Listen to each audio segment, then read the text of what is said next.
à nouveau de la photographie, mais cette fois faisons une incursion dans l'univers glamour et sensuel de Cédric Rouillard.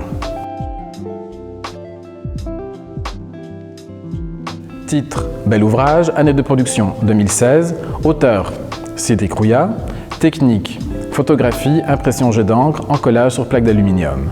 Format de l'œuvre 100 par 120 cm, format du cadre, pas de cadre. Une exposition lui est consacrée à la maison d'octobre à décembre 2019 sous le titre Cédric Rouillard, souvenirs de plaisirs évanouis. Quel est l'univers de Cédric Rouillard? Il est né à Lyon en 1973, il y vit et travaille toujours.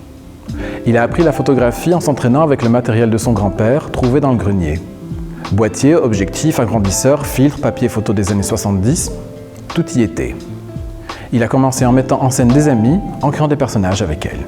L'artiste est d'abord formé en art graphique et plus particulièrement en bande dessinée, qui selon lui est un médium sans contraintes techniques, mais qui impose un mode de travail très solitaire.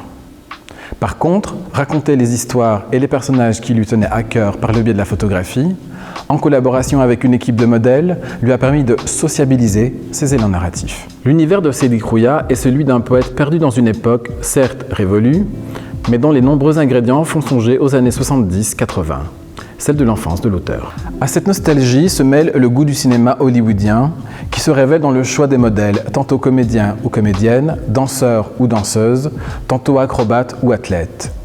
Les hommes arborent une plastique époustouflante, les femmes posent avec un glamour délicieusement désuet.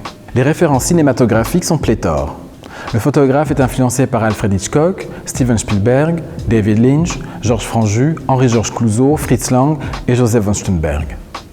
D'ailleurs, Cédric Rouillard réalise aussi des films performances courts, dont l'humour se mêle facilement à quelque chose d'effrayant.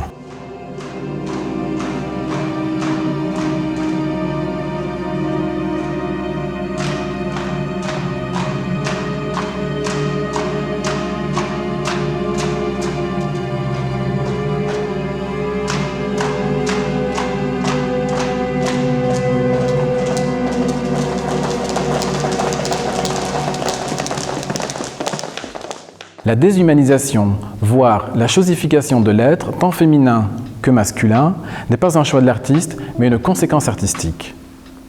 L'artiste dit lui-même qu'il n'y a pas de but en soi.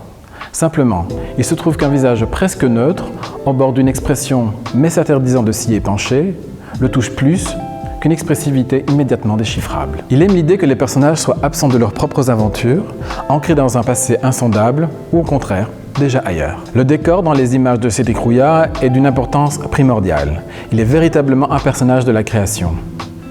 Il dicte le contexte, libère ou contraint les corps, offre un terrain de jeu, donne le ton et la couleur, permet le recul nécessaire à une vue panoramique ou au contraire, crée une intimité avec le modèle.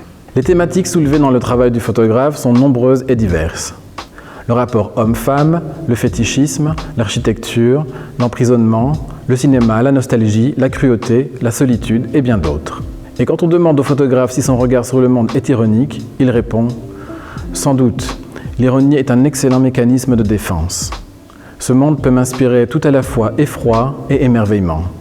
L'ironie permet d'en atténuer les coups. » Revenons-en à Bel ouvrage. Quelle est l'histoire derrière l'image?